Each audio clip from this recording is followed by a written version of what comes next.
मध्य प्रदेश कर्मचारी मंडल भोपाल द्वारा निकाली गई वैकेंसी के बारे में बताता रहता हूँ। तो आज मैं एक और नई वैकेंसी को लेकर आया हूँ आपके सामने। ये एक चयन परीक्षा है। ये वर्ग 2 की एक चयन परीक्षा है, जिसे सीटेट भी कह सकते हैं अपन। और ये अब एक क्वालिफाई परीक्षा हो गई है, एक पात्रता परीक्षा हो गई है। और इसे शिक्षक बनने के लिए इस परीक्षा को निकालना बहुत ज़रूरी है। तो मध्य प्रदेश स्कूल शिक्षा विभाग के अंतर्गत माध्यमिक शिक्षक, विषय शिक्षक, माध्यमिक शिक्षक, खेल संगीत गायन वादन और प्राथमिक शिक्षक, खेल संगीत गायन वादन नृत्य तथा मध्य प्रदेश शासन जनजातीय कार्य विभाग के अंतर्गत माध्यमिक शिक्षक, विषय शिक्षक एवं प्राथमिक शिक्षक खेल संगीत गायन वादन के लिए एक पात्रता परीक्षा निकाली गई है, जिसके फॉर्म भरना शुरू हो गए हैं। जी हाँ दोस्तों, अब ये हमारी पात्रता परीक्षा हो गई है। पहले तो ये हमारी भर्ती परीक्षा हुआ करती थी। अब एमपी में शिक्षक बनने के लिए आपको 2 परीक्षाएं देनी होगी, एक पात्रता परीक्षा और दूसरी एक भर्ती परीक्षा। तो अभी मध्य प्रदेश सरकार द्वारा एक पात्रता परीक्षा निकाली गई है, जो जिसमें माध्यमिक शिक्षक और प्राथमिक शिक्षक दोनों के लिए ये फॉर्म भरे जाएंगे। तो जो जिस योग्य रहेगा उसे उसका फॉर्म भरना है। और इसकी जो प्रारंभिक तिथि है वो शुरू हो चुकी है 30/1/2023 से, और इसकी जो अंतिम तिथि है वो है 13/2/2023। इसमें संशोधन की भी तिथि दी गई है। अगर आप इसकी पूरी जानकारी चाहते हैं तो आप पीईबी की वेबसाइट से इसको डाउनलोड कर लीजिए। और इसके बारे में हम कुछ चीज़ें समझते हैं। ये फॉर्म भरने के लिए आपको कौन कौन सी योग्यताओं की आवश्यकता होगी और इसकी परीक्षा की तिथि क्या रहने वाली है। तो दोस्तों, इसकी जो परीक्षा की तिथि है वो है 25/4/2023। जी हाँ, 25/4/2023 ये परीक्षा प्रारंभ हो जाएगी और 2 पालियों में ये परीक्षा ली जाएगी। इसकी जो फीस रहेगी वो यथावत रहेगी। जैसा कि पीईबी की परीक्षा में फीस को लिया जाता है, उसी प्रकार से ये आपकी फीस रहने वाली है। और इसके आगे हम समझते हैं इसमें जो योग्यता रहेगी वो क्या रहेगी। ये जो परीक्षा है ये विषय शिक्षक के लिए हैं। 2 परीक्षाएं निकाली गई हैं, एक तो आपकी विषय शिक्षक है और दूसरी है खेल वादन वाली परीक्षा। जो जो योग्यता रखेगा उसको उस प्रकार से फॉर्म को भरना है। इसमें अपन देखेंगे विषय शिक्षक के लिए शैक्षणिक योग्यता क्या रहने वाली है। तो इसमें महत्वपूर्ण बातें दी गई हैं, जिसका जानना आपको बहुत ज़रूरी है। अगर आप ये जान लेते हैं तो आप इसको फॉर्म को भर पाएंगे। देखिए दोस्तों, यहाँ दिया गया है कि संबंधित विषय में स्नातक उपाधि तथा प्रारंभिक शिक्षा में 2 वर्षीय डिप्लोमा अथवा उसके समकक्ष ये दिया गया है। इस तरीके की और भी जानकारी दी गई है। अगला अथवा करके दिया है, इसका मतलब आपके पास इन सब में से कोई ना कोई एक योग्यता होनी ही चाहिए। यहाँ दिया गया है सेकंड नंबर पर देखेंगे, संबंधित विषय में कम से कम 5% अंकों के साथ स्नातक उपाधि तथा शिक्षा शास्त्र में 1 वर्षीय स्नातक बीएड, या तो आपके 50% होना चाहिए, ठीक है।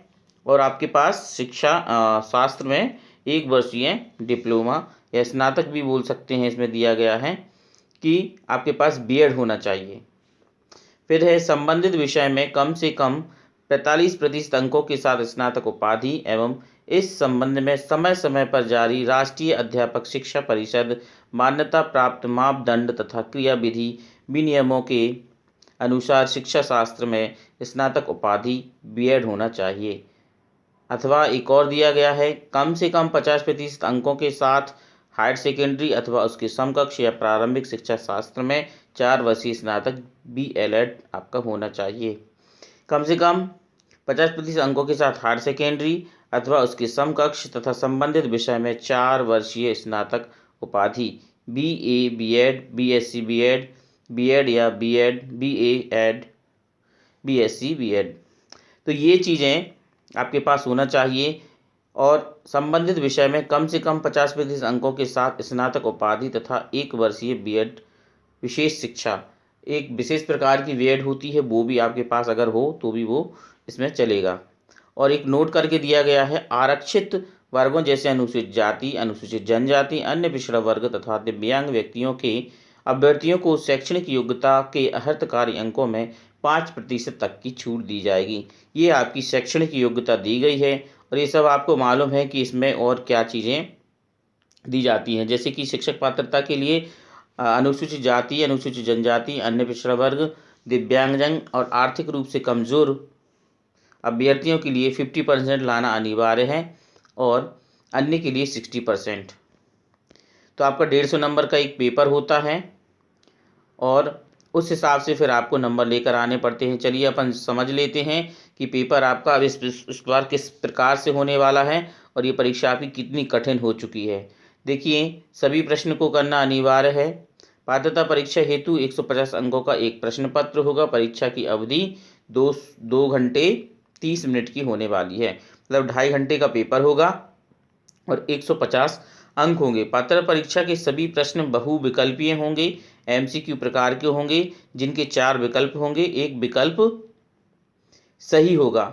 प्रत्येक प्रश्न 1 अंक का होगा। ऋणात्मक मूल्यांकन होगा। जी हाँ दोस्तों, अब ये बहुत महत्वपूर्ण बात है आपके लिए कि इसमें आपके अंक जो हैं वो ऋणात्मक मूल्यांकन से ही होंगे।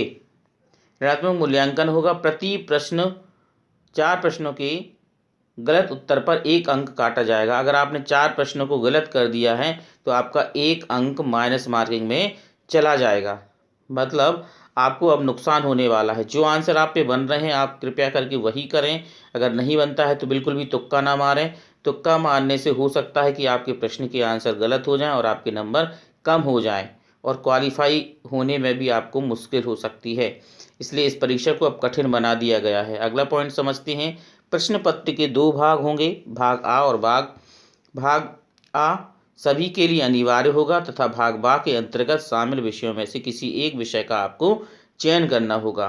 देखिए, ये जो है अब 30 नंबर का पेपर होगा। आपका जो पहला है सामान्य हिंदी, अंग्रेजी, सामान्य ज्ञान, समसामयिक घटनाक्रम, तार्किक एवं आर्थिक आंकिक योग्यता वाले प्रश्न पूछे जाएंगे और शिक्षा शास्त्र। इस प्रकार से मिलाकर के आपका 30 अंक का ये पेपर होने वाला है। ये सभी के लिए अनिवार्य है। और जो अगला पेपर है आपका वो 120 नंबर का होगा और इनमें से इन 7 विषयों में से आप जिस भी विषय में स्नातक की उपाधि आपने ग्रहण की है उससे रिलेटेड आपका ये प्रश्न पत्र रहेगा और उसके आपको 120 नंबर का ये प्रश्न पत्र आपका होगा। इसको हल करना आपके लिए बहुत ज़रूरी है और इन 150 नंबर में से आपको 50% के मार्क्स लाना भी बहुत ज़रूरी है, जिससे आप पेपर को क्वालिफाई कर लेंगे। और यदि आप पेपर क्वालिफाई कर लेते हैं तो अगले भर्ती परीक्षा के लिए आप योग्य हो जाएंगे। इसलिए ये पेपर निकालना आपके लिए बहुत ही ज़रूरी है। ये सिलेबस दिया गया है, पाठ्यक्रम है ये, तो आपको पीडीएफ डाउनलोड करना बहुत ज़रूरी होगा। उसके बिना आप इसको सही तरीके से नहीं कर सकते हैं।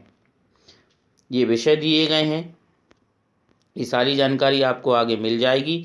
और आपको महत्वपूर्ण बात यह है कि जब आप फॉर्म भरने के लिए जाएं तो अपनी योग्यता को अच्छी तरीके से देख लें, क्या आप इसको कर सकते हैं अथवा इसको नहीं कर सकते। मैंने आपको याद दिलाने के लिए ये पीडीएफ फिर से आपके सामने एक वीडियो लेकर आया हूँ और ये जानकारी मैंने आपको दी है कि आप इस फॉर्म को भरें।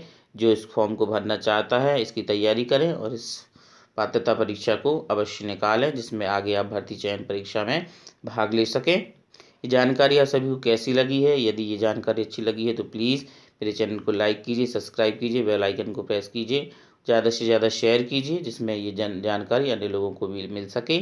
तब तक के लिए आप सभी को मेरी तरफ से नमस्ते।